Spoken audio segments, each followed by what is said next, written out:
G'day guys, thanks for clicking on this video. We got the opportunity now to sit down with one of Australia's best up-and-coming actors. Not bad. Not bad. Happy with that intro? Yes, I'll shake your hand for that one. You're welcome. Thanks, mate. This is Matty Wilson, also known as some people out there who watch Neighbours as Aaron Brennan. That's the one. That's the one, and he's been doing that now since nearly 12 months, mate. Nearly anniversary coming up. Yes, started about March, so it's a completely different career change for me as well. I think it would be, absolutely. Yeah. So, mate, my first question to you, Matty, is when did you realise acting was something for you, and I guess how did you get into that role in Neighbours? Yeah, so I'll give you the short story.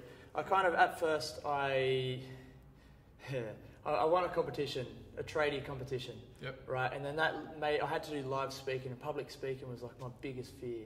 Like I remember trying to make a speech at my sister's wedding, and I was like shaking the paper like this, and I was like freaking out. Yeah. So I decided to go and do some presenting training. I did a course in that, and then from that, the teacher said, hey, you should have a crack at acting. And so I signed up to NIDA in Sydney for like a little crash course, did an acting course, and then from there, I've just been doing it sort of once a week until then. But, I mean,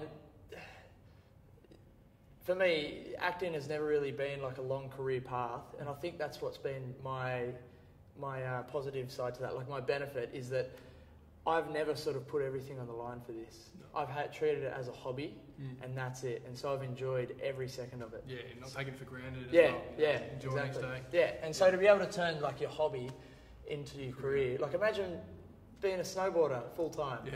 Or a footy player full time. No, you're right there. It's a great point you make, mate, in terms of, turning things that you do love into a bit of a hobby. And next thing you know, you get paid to do it. I mean, how good's life? Yeah, and I think everyone has the ability to do it. Sure. You just need to find your niche and believe that you can sort of get there. Yeah, awesome, mate. So the next one, so where'd you grow up, mate? Was it here in Melbourne? No, or was it Sydney? Yeah, Sydney. So I grew Sydney? up about an hour northwest of the city in Sydney in a little place called Kellyville.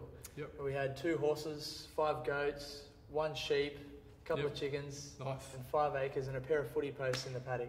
That's it. So footy folks to be in NRL, I'm guessing. NRL. That's it. Yeah, awesome. Real footy. So, no, it's not. What about school life, mate, for you growing up? Well, was that?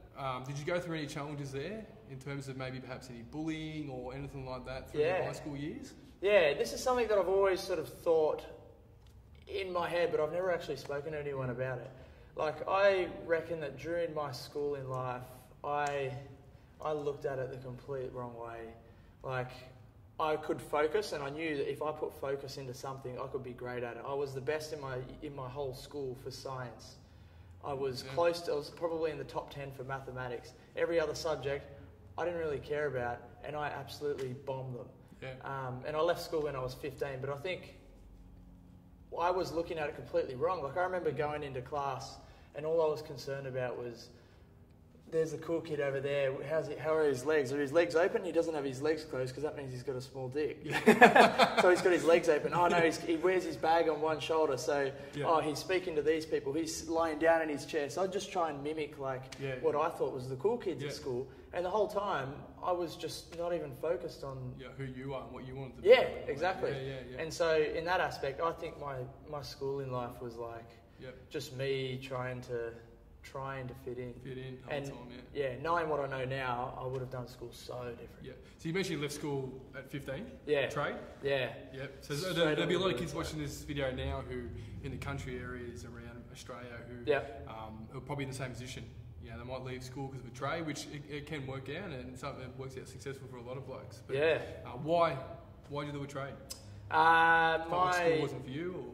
Yeah, I think from a young age, I decided that school wasn't for me, and mentally I'd switched off. I was like, I'm going to do a trade, I'm going to leave anyway, why do I need year 12? Thinking back now, I wish I did do year 12 because I actually wanted to become an architect.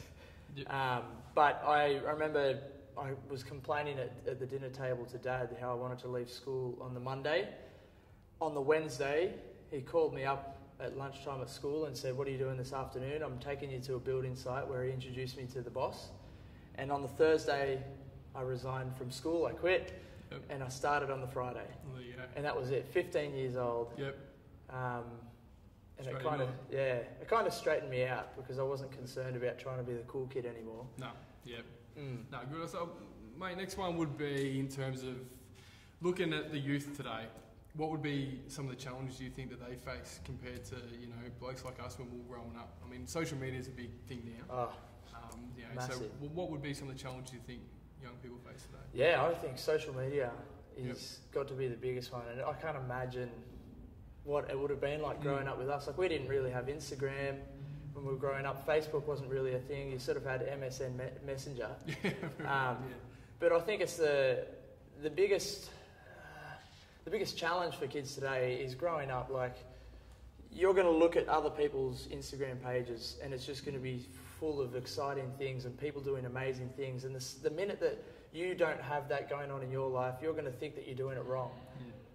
But the reality is you're not. Like, your Instagram page is basically your resume. You are not going to put your bad days on your resume. And so don't believe what everyone's Instagram says. Really, because and don't think that you're doing bad because everyone else's Instagram pages looks like they're having a ball.